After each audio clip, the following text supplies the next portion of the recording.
बिस्मिल्लाहिर्रहमानिर्रहीम। अस्सलामुअलैकुम मोहतरम नाजरीन। एक दिन बच्चों ने दादी से कहानी सुनने की फरमाइश की तो वो राज़ी हो गई। शान बोला, नानी कोई भूत की कहानी सुनाएं, मुझे बड़ा खौफ आता है भूतों की कहानी से। यह सुनना था कि काशिफ के कान खड़े हो गए। एक शरारती मुस्कुराहट के साथ लबों पर और आंखों में एक चमक सी आ गई। अलीज़े उसे मायनेखेज नज़रों से देखने लगी। कहानी ख़त्म होने के बाद अलीज़े ने काशिफ से कहा, लगता है तुम शान को भूत बनकर डराओगे। काशिफ मुंह पर उंगली रखते हुए बोला, आहिस्ता बोलो, सच में बड़ा मज़ा आएगा। रात को जब वो सो जाएगा तो मैं उसे भूत बनकर डराऊंगा। हालत देखने वाली होगी उसकी। रात हो चुकी थी। काशिफ और शान अलग कमरे में सो रहे थे। शान के सोने के बाद काशिफ उठा और चुपके से बाहर जाकर उसने भूत का गेटअप इख्तियार किया। अब उसके कदम अपने कमरे की तरफ बढ़ने लगे। शान जहाँ सो रहा था, कमरे में मध्यम रोशनी थी। काशिफ आहिस्ता आहिस्ता कदम बढ़ाता हुआ शान की तरफ बढ़ रहा था। उसने देखा कि शान चादर ओढ़े बेखबर सो रहा है। उससे पहले कि वो चादर हटाकर शान को डराता, अचानक किसी ने उसके कंधे पर हाथ रखा।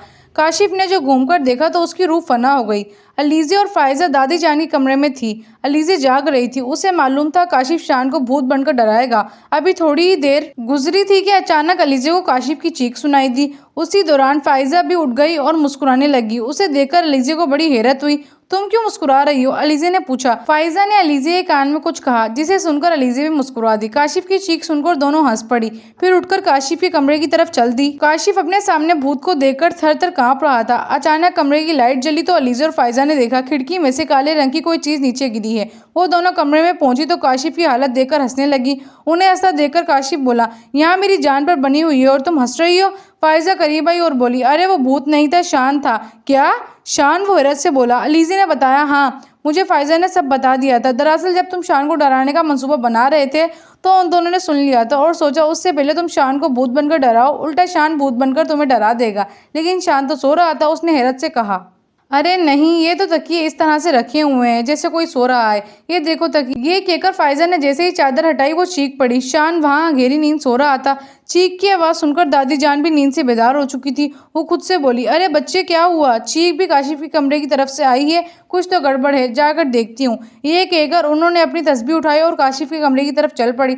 अगर शान सो रहा है तो फिर वो कौन था जो फौरन ही गायब हो गया? अलीज़े ने खौफजदा होकर कहा। उसी दौरान शान भी आंखें मलता हुआ खड़ा हो गया और पूछा, ये काशिफ भूत क्यों बना हुआ है? फायजा ने कहा, किस कदर बेखबर सोते हो भाई, इस कदर शोर में भी तुम्हारी आंख नहीं खुली?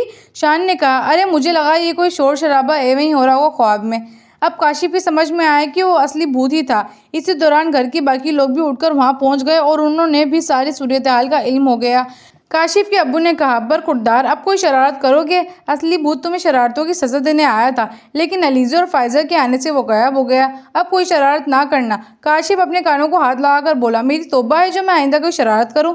दादी बोली, हमारी बात तो तुम नहीं मानते, भूत की ही मान लो। अचानक शान चीखा, भूत कहाँ है? ये कहकर काशिफ खौफ से कांपने लगा। उसे देखकर शान जोर जोर से हंसने लगा। ये अब तक पता नहीं चल सका कि गायब होने वाला असली भूत था या कोई तीसरा किरदार था। जी तो मोहतरम नाजरीन, ये थी हमारी आज की कहानी। उम्मीद है आप लोगों की कहानी अच्छी लगी होगी, फ़नी लगी होगी। अगर आप लोग चाहते हैं कि इसी तरह की इंटरेस्टिंग कहानी आती रहे तो आप लोग मेरे चैनल को सब्सक्राइब कर दें। वीडियो अच्छी लगी हो तो लाइक, शेयर एंड कमेंट ज़रूर कीजिएगा। आज के लिए इतना ही। अल्लाह हाफिज़।